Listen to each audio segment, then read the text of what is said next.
My third presentation on the causes of World War I focuses on the events that followed the assassination of Archduke Ferdinand. Events that historians came to call the July Crisis, though note it began in June and ended in August. It begins on June the 28th, 1914, with the assassination of Archduke Ferdinand and his wife, Sophie. And there are a number of really important points concerning the assassination. The first thing to note is that the assassination took place in Sarajevo, the capital of Bosnia, territory that Austria-Hungary had incorporated into its empire, but which Serbia thought belonged to a greater Serbia.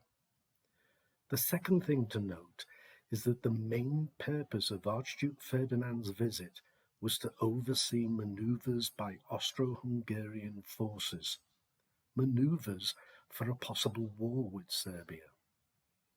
So we see that the clash between imperialism and nationalism in the Balkans is indeed at the very heart of our explanation for World War I. The next thing to note is that it was the result of an accident. The assassination, that is, was the result of an accident of history. The first assassination attempt had failed. The bomb held at the Archduke's car exploded under the following car. The second attempt wouldn't have happened if the Archduke hadn't have decided to visit the injured in hospital, and if the car hadn't have taken a wrong turning and stopped in order to turn around. And finally, we should take note of who fired the bullet. Gavrilo Princip, a young Bosnian nationalist. He was just 19 years old, a member of a nationalist group, the Black Hand. His group were provided with 6 bombs and 4 revolvers by a sympathetic general in the Serbian army, and they secretly crossed the Serb-Bosnian border with the help of Serbian officials. Now, following the assassination, Austria-Hungary sent a delegation to Berlin to assure themselves that the Germans would stand by their treaty and support Austria-Hungary should Russia step in to support Serbia. Germany responded with what historians have called a blank check. Normally, a check has 3 parts to it: the name of the person being paid, the amount of money being paid, and the signature of the person paying the money. A blank check leaves the amount of money blank, to be filled in by the person receiving the money. You would only do it with somebody you really trusted. And this is what Germany did for Austria-Hungary. For Germany gave its unconditional support. The Germans more or less told their ally to take whatever action they thought was necessary, and Germany would support them, whatever the consequences. It was a blank check. Even at this point, though, a major war might have been averted if Austria-Hungary had acted quickly, something the Germans had urged, but it didn't.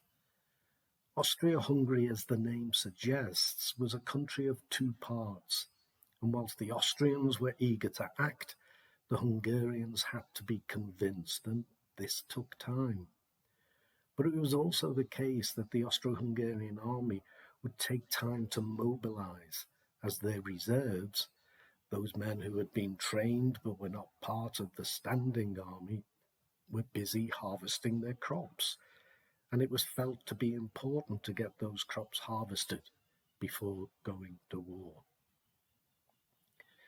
When Austria-Hungary finally acted with an ultimatum sent to Serbia that contained a set of demands Serbia was unlikely to accept, Serbia was only given 48 hours to reply.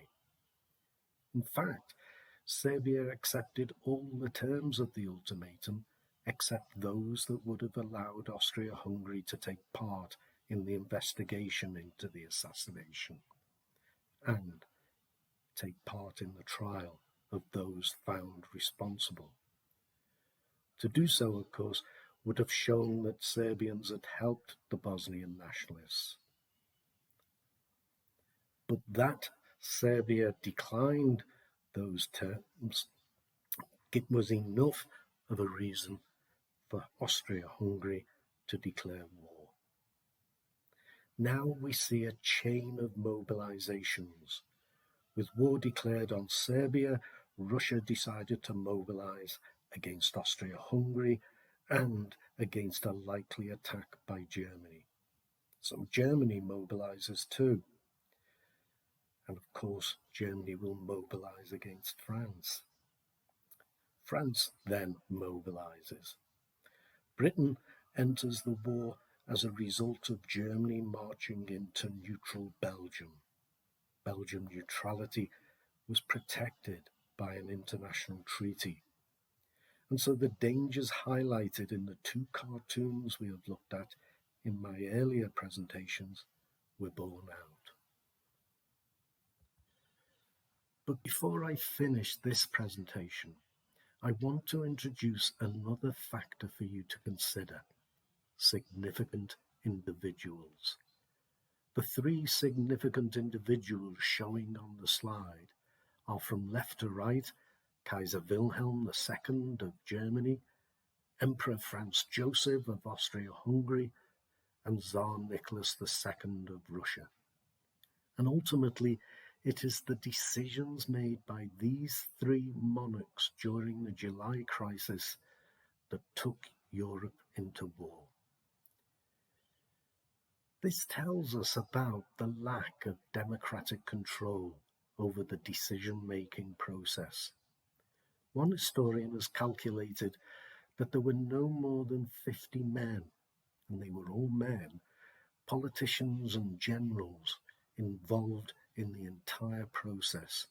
And this included the decisions made by the French and the British, though France and Britain were only really responding to decisions already made. And though Austria-Hungary, Russia, and Germany all had parliaments, these were easily ignored by the monarchs, who saw themselves as rulers with the right to make such decisions. And that's the final thought I want to leave you with. At the end of the day, it was these significant individuals, unchecked by democratic controls, that led Europe into war. Another reminder that I have placed some written pieces on my website, History Made Easier. But as always, I thank you for listening. Cheers.